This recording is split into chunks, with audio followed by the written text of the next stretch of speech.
keras dan pejam, bebatuan di Jabal Sur. Begitulah jua cekalnya hatimu.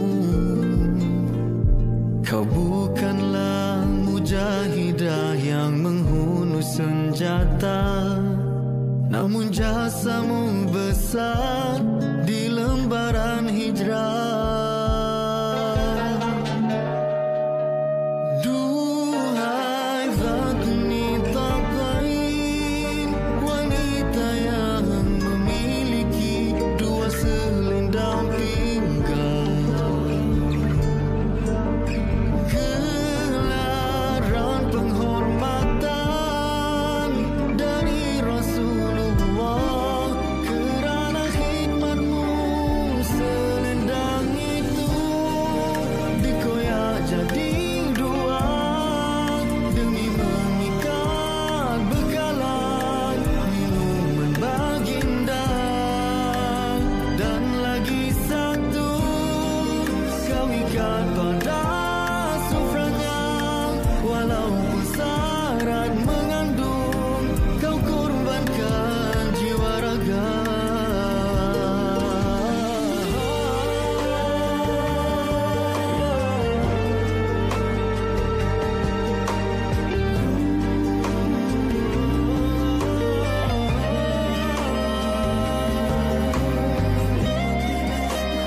Putri Bestari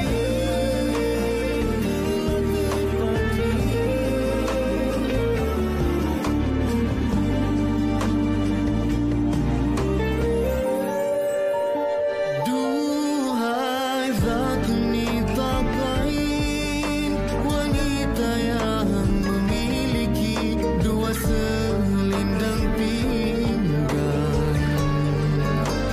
Gelaran penghormatan dari Rasulullah, kerana khidmatmu selendang itu dikoyak jadi dua demi mengikat bekalan minuman baginda. Dan lagi satu kau ikat pada sufranya, walaupun syarat mengandung kau korbankan jiwa raga.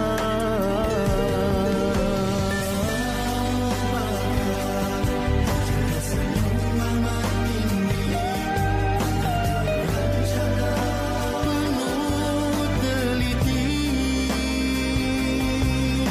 menghantar bekalan seraya mengkhabarkan Nabi.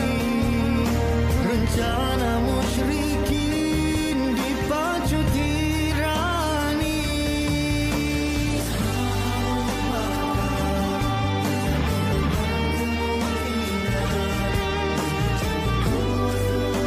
Tempat sembunyian